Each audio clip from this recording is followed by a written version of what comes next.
দুনিয়াদার পাগল আমার বাবারা, একটুও ভাবিয়া চিন্তা করি আমার মাওলার কবরে যাইও। ও বান্দারা, একটু ভাবিয়া চিন্তা করি আমার মাওলার কবরে যাইও। তুমি মানো না বা না মানো, বাবার ওই জাহান্নামের আগুন কিন্তু সহ্য করতে পারবি না। এ বাবা, তোমরা যদি জাহান্নামের আগুন সহ্য করতে পারো, কিন্তু আমি নাজমুস সাকিব জাহান্নামের আগুন সহ্য করতে পারবো না। আজকে শুক্রবার জুমার দিনে বলিয়া যায়, আমার মাওলা যত বড়, কিন্তু আমার মাওলার আযাব তত বড়। একটু ভাবিয়া চিন্তা করিয়া মাওলার দরবারে যাইও।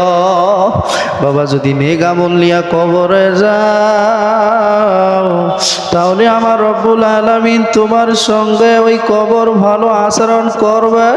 আর তুমি যদি নেক আমল নিয়া না যাও, তাহলে কবর তোমার ছাড় দিবে না।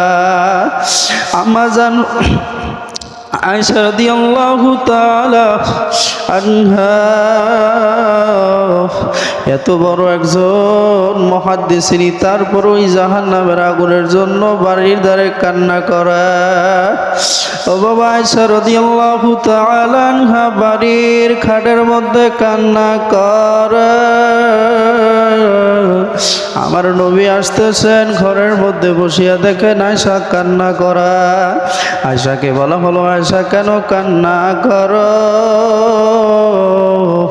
তুমি তো এরকম একজন আলেমা, একজন আল্লাহর পছন্দনীয় বান্দি, তারপর তুমি কেন কান্না করো? আয়েশা রাদিয়াল্লাহু তাআলা আনহা নবীকে বললেন, ও নবী আমার, আমি যতই বড় আয়েশা হই না কেন, ওই জাহান্নামের আগুন যদি লাগিয়া যায়, কেমনে সহ্য করব?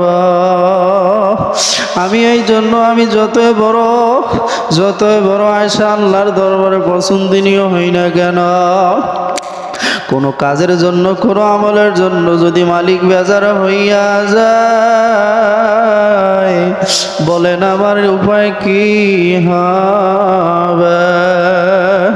মা ফাতেমা রাদিয়াল্লাহু তাআলা আনহা যখন ইন্তেকাল করেন, যখন ইন্তেকাল করার পর তাকে যখন মাটিতে দাফন করা হলো, মাটিতে দাফন করার সময় মাটিকে জিজ্ঞাসা করছিল, মাটি তুমি কি জানো তোমার গর্ভের মধ্যে কাকে দিতেছি? মাটি বলল, কে? মাটি জবাব দিয়ে বলল, ওই ব্যক্তি জিজ্ঞাসা করলো, মাটিকে কাকে দিতেছি তুমি জানো? শেষ নবী রহমাতুল্লিল আলামিন সাইয়্যিদুল মুরসালিন, তার মেয়ে ফাতেমাকে তোমার পেটের মধ্যে দিতেছি। ও মাটি, তোমার তো সৌভাগ্য। মাটি বলতেছে, ও আবু যার গিফারি, শুনিয়া লও, আমি কোনো নবীর মেয়ে চিনি না। আমার গর্ভে যদি কেউ ভালো আমল নিয়ে আসে, সে নবীর মেয়ে হোক বা যাই হোক না কেন, আমি ভালো আচরণ করব।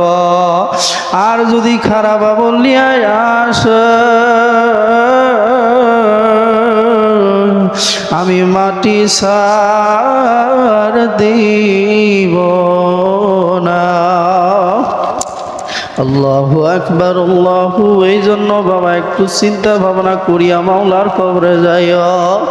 ওই কবরের মধ্যে পোকামাকড়ের ঘর, সাপের ঘর, কেমনে ওই কবরে কথা